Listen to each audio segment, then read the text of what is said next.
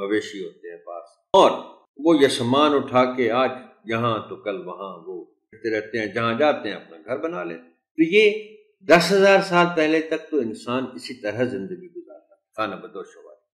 پھر آہستہ آہستہ آباد کاری یعنی سیٹلڈ لائف سٹائل شروع ہوئی۔ انسان نے آج سے 5,400 سال پہلے لکھنا شروع کیا، اور تاریخ انسانی کا تحریری ریکارڈ بھی اسی وقت تک ملتا ہے، یعنی پیچھے جانے۔ ظاہر ہے جب لکھنا ہی نہیں اس سے پہلے ہوتا تھا تو پھر تحریری ریکارڈ کہاں سے آیا؟ اور میں ایک اور اہم نقطہ آپ کو بتاتا چلوں، یہاں یہ جو آپ دیکھ رہے ہیں نا یہ جملہ کہ پھر آہستہ آہستہ آباد کاری شروع، تو یہ محترم ٹیچر آپ یاد رکھیے گا، بچوں کو بھی بتائیے گا کہ یہ آباد کاری شروع میں صرف وہیں ہوتی تھی جہاں پانی ہوتا، اسی لیے 2 ہی مقامات ایسے ہوا کرتے تھے، یا تو دریاؤں کے کناروں پر یا سمندری ساحل کے قریب، کہ پانی کے بغیر آباد کاری ہو نہیں سکتی۔ بچوں کو بتائیں کہ دنیا کے کسی خاص حصے میں ایک ثقافت کے حامل رکھنے والے کسی معاشرے کے دور کو تہذیب یعنی سویلائزیشن کہتے ہیں، مثلا مصری تہذیب یا وادی سندھ کی تہذیب وغیرہ وغیرہ۔ اور یہ تہذیبوں کو کور کیا گیا ہے چوتھی جماعت کی معاشرتی علوم میں۔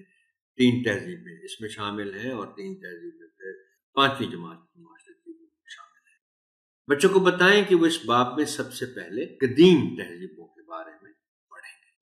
اب آپ بچوں کو باب کے متعلقہ متن کے درجہ ذیل مشمولات سے آگاہ کریں، یعنی جو حصہ ہم اس ٹیوٹوریل میں کور کرنے جا رہے ہیں، کل 3 حصوں میں ہم اس باب کو تقسیم کر رہے ہیں۔ پہلے حصے پہ یہ ٹیوٹوریل ہے، اور اس حصے کے جو مشمولات ہیں یعنی کانٹینٹس وہ آپ کے سامنے ہیں۔ بچوں کو بتائیں کہ وہ پڑھنے جا رہے ہیں تاریخ کیا ہے، تہذیب کا تصور کیا ہے، اور پھر یہ 3 تہذیبوں کے نام ہیں آگے: میسوپوٹیمیا کی تہذیب، وادی نیل کی تہذیب، اور پھر وادی سندھ کی تہذیب۔ اب میں بات کرتا ہوں تدریسی تیاری کے لیے مشورے جو میں آپ کو دینا چاہتا ہوں۔ پہلا وہی ہے جو ہر ٹیوٹوریل میں ہوتا ہے کہ آپ کو مہیا کیے گئے نصابی بریک اپ کے مطابق باب کے اس حصے کو اسباق میں تقسیم کریں، اور ان کے مطابق اپنے سبقی منصوبے تیار کریں۔ آگے ہے کہ یہ جاننے کے لیے کہ تاریخ اور جغرافیہ کیا ہے تفصیلی مطالعہ کریں، کیونکہ مطالعے کا کوئی بدل نہیں ہے ٹیچر، اگرچہ میں نے کوشش کی تھی کہ ایک جملے میں آپ کو تاریخ اور جغرافیہ میں فرق بتاؤں۔ پھر تینوں تہذیبوں کے زمانے اور محل وقوع کو واضح طور پر سمجھیں۔ باقی تفصیلات مختصر انداز میں آپ کو اس باب میں مل جائیں گی، لیکن خاص طور پر آپ نے نظر رکھنی ہے کہ تینوں تہذیبوں کا اپنا اپنا زمانہ یعنی ٹائم لائن، کب سے کب، کس سن سے کس سن تک یہ تہذیبیں رہیں، اور علاقہ کون سا تھا، محل وقوع کون سا تھا۔ اور آپ دیکھیں گے یہ بڑی دلچسپ بات ہے، جیسے میں نے کہا تھا کہ آباد کاری جب انسانوں کی شروع ہوئی تو اس کا تعلق پانی سے بات کری۔ یہ آپ دیکھیں گے آگے چل کے کہ چاہے میسوپوٹیمیا ہو، وادی نیل ہو یا وادی سندھ ہو، تو ان کا تینوں تہذیبوں کا تعلق دریاؤں کے ساتھ لازمی ہے۔ دنیا کے نقشے کو دیکھتے اور سمجھتے۔ محترم ٹیچر، میری آپ سے بڑے ادب سے گزارش ہے کہ معاشرتی علوم آپ پڑھاتے ہیں، اور معاشرتی علوم ہو نہیں سکتا کہ اس میں تاریخ نہ ہو، اس میں جغرافیہ نہ ہو، اس میں سبکس نہ ہو۔ یہ ساری چیزیں، کیونکہ یہ تو ایک کمبینیشن ہے مختلف معاشرتی علوم، کیونکہ معاشرے کے بارے میں علوم ہے، معاشرے میں تو سب کچھ شامل ہے، لیکن جغرافیہ اور تاریخ بھی کسی حد آپ بہتر طور پر نہیں سمجھ سکتے اگر آپ کو دنیا کے نقشے کا اندازہ نہیں ہے۔ میں اسی لیے ایک ایٹلس رکھنے کی سفارش بھی کرتا ہوں۔ میں یہ بھی سفارش ہمیشہ کرتا ہوں کہ ہر کلاس روم کے اندر اسکول کو چاہیے کہ وہ ایک وال میپ، دیوار پہ لگانے والا نقشہ ضرور مہیا کریں، تاکہ بچے فارغ وقت میں بھی اس نقشے کے آگے کھڑے ہو کر دیکھیں، آپس میں باتیں کریں کہ کون سا سمندر کہاں ہے، کون سا ملک کہاں ہے۔ گلوب کا بڑا ایک محدود سا استعمال ہے۔ میں یہ سمجھتا ہوں کہ گلوب کا استعمال یہ ہے کہ آپ جب بچوں کو یہ بتانا چاہیں کہ زمین گول ہے اور وہ اپنے مدار میں سورج کے گرد گھومتی ہے، تو پھر ظاہر ہے زمین کو گھمانا پڑتا ہے، نقشے کا بدل کوئی۔ اور اگر آپ تفصیل میں جانا چاہیں تو پھر ایٹلس کا بدل کوئی نہیں۔ ایٹلس میں نے ریکمینڈ کی تھی کہ آپ Oxford school Atlas for Pakistan. تو یہ ہے کہ دنیا کے نقشے کو دیکھتے اور سمجھتے رہیں، خاص طور پر جنوب مشرقی ایشیا، جنوبی ایشیا اور افریقہ کے علاقوں کو بغور دیکھیں اور سمجھیں۔ باب کے اس حصے کی تدریس کے میرا ہرگز یہ مطلب نہیں ہے کہ عام طور پر آپ انہی حصوں کو دیکھتے رہیں۔ باب کے اس حصے کو پڑھانے کے لیے آپ نظر رکھنی ہے ضرور جنوب مشرقی ایشیا، جنوبی ایشیا اور افریقہ کے علاقوں کو۔ اور آخر میں پہلے سے کافی سوچ بچار کر کے منصوبہ بندی کریں کہ دی گئی سرگرمیوں یا عملی کام کو کیسے کروایا جائے، سرگرمیوں کو قابل عمل اور نتیجہ خیز بنانے کی۔ اب ہم آتے ہیں فرہنگ الفاظ و معانی کی جانب۔ کرۂ ارض، یہ لفظ جو کرہ ہے یہ پلینٹ ہے، پلینٹ، اور ارض زمین، تو مطلب ہوا کہ پلینٹ آف ارتھ، کرۂ ارض۔ قدیم، بہت پرانا، اینشنٹ ٹائمز، بہت ہی پرانا، سٹون ایج کی بات ہوتی ہے، یا آباد کاری جب شروع ہوئی۔ سماجی ڈھانچہ، سوشل سٹرکچر یعنی معاشرہ۔ آثار قدیمہ، قدیمہ قدیم سے، اور آثار ریمننٹس، ریمینس جس کو آپ کہتے ہیں، قدیم آبادیوں کے نشانات، کھنڈرات، جیسے موہنجو دڑو ہے، ہڑپا ہے، وغیرہ وغیرہ۔ آب پاشی، پانی دینا، آب پانی، پاشی بکھیرنا، جیسے گل پاشی نہیں ہوتی، پھول بکھیرنا کسی کے اوپر کسی جگہ، اسی طرح آب پاشی بھی۔ فاضل، جو بچ جائے ضرورت سے زیادہ، جو سپیئر ہو جائے۔ آپ کو معلوم ہوگا کہ جو گاڑیوں کے سپیئر پارٹس ہوتے ہیں اردو میں ان کو فاضل پرزے کہا جاتا ہے، سپیئر پارٹس۔ انحطاط، زوال، ڈکے، ڈکلائن، بالائی، بالا سے اوپر کے، اور اس کا جو متضاد ہے زیریں، نیچے کے، بالائی، اوپر۔ بے دریغ، بغیر سوچے سمجھے۔ نخلستان، صحرا میں جزیرہ جہاں سبزہ اور پانی ہو۔ انگریزی میں اس کو اوسس کہتے ہیں، اوسز نہیں کہتے، اوسس کہتے ہیں۔ ہم آتے ہیں متن سے متعلق تشریحات کی جانب۔ سب سے پہلے ہم بات کرتے ہیں میسوپوٹیمیم، جو میسوپوٹیمیا کی جو تہذیب یا سویلائزیشن، اس تہذیب کو، میسوپوٹیمین سویلائزیشن کو انگریزی میں فرٹائل کریسنٹ بھی کہا جاتا ہے۔ اب اردو میں اس کا ترجمہ ہو گیا زرخیز ہلال۔ کریسنٹ کیا ہوتا ہے؟ دیکھیں پاکستان کے جھنڈے میں کریسنٹ ہے، کریسنٹ اینڈ سٹار، چاند ستارہ۔ چاند تو سارا مہینہ چاند ہی رہتا ہے، لیکن سوال یہ ہے کہ ہلال کیا ہو؟ وہ ہمارے قومی ترانے میں ہے نا کہ پرچے میں ستارہ ہو ہلال۔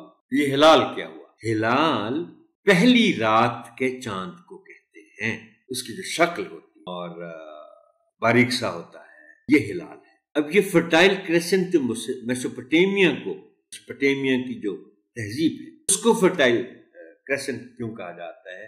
یہ نقشہ اگر دیکھا جائے تو اس کی شکل جو ہے یہ آپ کے سامنے نظر آ رہی ہے۔ آپ کو یہ کوشش کی ہے میں نے کہ آپ کو یہ شکل نظر آ جائے۔ یہ آپ ذرا دیکھیں تو اس کی وہ کریسنٹ کی سی شکل بن رہی ہے۔ یہ نیچے جو سیرین ڈیزرٹ ہے اس کے اوپر آپ شکل دیکھیں۔ لفظ کریسنٹ، یہ اب لکھا ہوا پڑھ دیتا ہوں میں۔ لفظ کریسنٹ کے معنی ہے ایسی شکل جو خمدار ہو، درمیان سے کشادہ ہو اور دونوں سروں پر باریک یا نوکدار ہو، جیسے پہلی رات کا چاند۔ میسوپوٹیمیا کو فرٹائل کریسنٹ اس کی شکل اور زرخیزی کی وجہ سے کہا جاتا ہے۔ یہ دجلہ اور فرات کا درمیانی علاقہ ہے۔ دجلہ اور فرات کا بھی میں آپ کو بتا دوں گا۔ یہ دیکھیں، یہ آپ کو چونکہ موٹا موٹا لکھا ہوا ہے اس لیے آپ کو نظر آ جائے گا یہ لفظ جو میسوپوٹیمیا لکھا، میسوپوٹیمیا لفظ کے اوپر لکھا ہوا ہے ٹگرس ریور، یہ دجلہ ہے، یہ دیکھیں یہ عراق ہے، اور نیچے یوفریٹس ریور ہے، یہ دریائے فرات ہے۔ آپ یاد کریں کربلا کے واقعے میں بھی دریائے فرات کا ذکر ہے، تو یہ ہے۔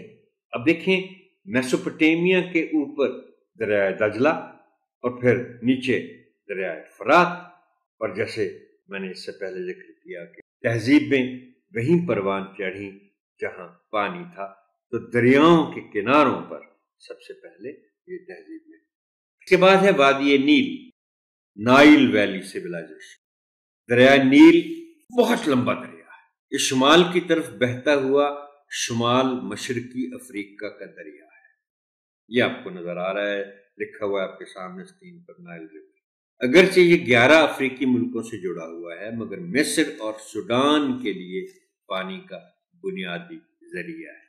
یہ بحیرہ روم یعنی میڈیٹرینین سی میں گرتا ہے، یہ آپ دیکھ رہے ہیں، یہ نیچے سے اوپر کی طرف جا رہا ہے، پھر اوپر بحیرہ روم ہے، میڈیٹرینین سی اس پہ جا کے گرتا ہے۔ بلکہ آپ کے پاس کتاب ہوگی، آپ ذرا زحمت کیجیے، صفحہ نمبر 38 پر کھولیے کتاب، اور یہ اس صفحے پر آپ دیکھ رہے ہیں وادی نیل کا نقشہ دیا ہوا ہے، یہ بھی آپ کو ہیلپ کرے گا۔ آپ دیکھیں نا، یہ بحیرہ روم، یہ آپ کو علاقے نظر آ رہے ہیں، دیکھیں خرگاہ نخلستان، بحریہ نخلستان، کتنے نخلستان ہیں، ساتھ یہ ڈیزرٹ ہے، صحرائے سفید جس کو کہتے ہیں۔ اس کے بعد ہے وادی سندھ، انڈس ویلی سویلائزیشن، بہت یہ بھی پرانی، یہ بھی اب وقت ہوتا تو میں آپ کو بتاتا، بلکہ میں ذکر کر دیتا ہوں کہ یہ جو دریائے سندھ ہے نا، یہ افغانستان کے اوپر کے جو علاقے ہیں، سینٹرل ایشین اسٹیٹس